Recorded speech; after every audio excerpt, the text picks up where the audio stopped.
Le Kenya est le deuxième plus grand producteur et consommateur de lait en Afrique subsaharienne.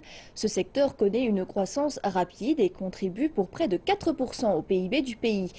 La production de lait a doublé au cours de la dernière décennie. Cependant, il y a eu très peu d'améliorations dans les méthodes agricoles au cours des 25 dernières années.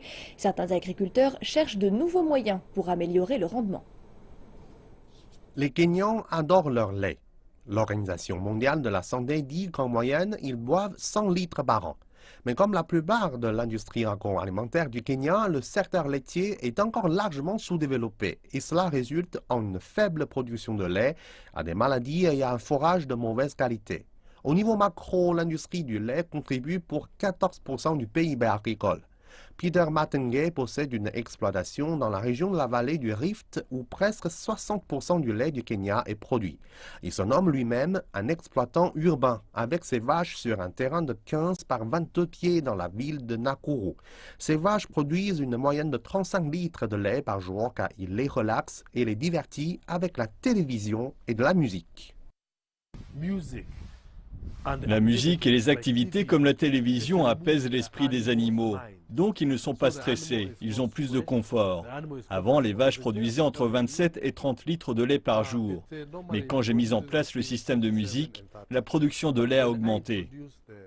Cela semble inhabituel, mais ce n'est pas une nouvelle idée. Des chercheurs à l'université de Leicester ont découvert que les vaches exposées à de la musique relaxante produisaient 3% de plus de lait.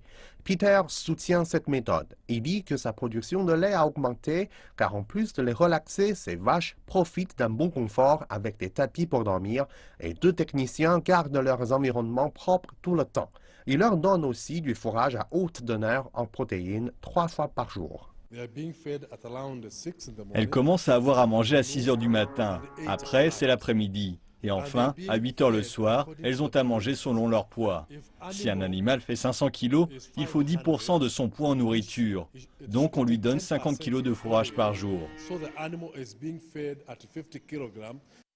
Peter Matenge vend son lait au supermarché et aux clients individuels à des prix plus élevés car il dit que la qualité et le goût sont meilleurs. Il forme également des étudiants et des agriculteurs aux techniques d'élevage de bétail sur de petites parcelles de terre dans les villes, ainsi qu'aux techniques d'hygiène et de gestion des déchets.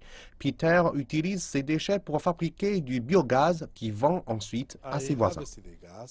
Il y a un système de production de gaz que j'envoie ensuite dans le quartier aux gens qui vivent proche d'ici. Ensuite, le produit issu du biogaz vient de l'autre côté de l'exploitation. C'est à partir de cet endroit que je le récupère et que je le redistribue aux fermes alentours. Et par ailleurs, je peux cultiver des céréales et du maïs. Les résidus des déchets sont réutilisés comme herbicides dans sa ferme où il cultive et préserve son propre fourrage. Aujourd'hui, Peter conseille les universités, le gouvernement et les exploitants locaux en leur montrant comment mettre en place de nouvelles normes en matière de production et de santé. Le lait continue à être l'un des secteurs à la croissance la plus rapide au Kenya.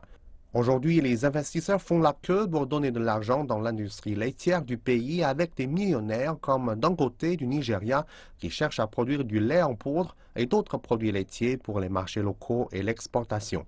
Les experts pensent que le secteur doublera sa croissance dans les 10 prochaines années, mais uniquement si les exploitants grandissent avec.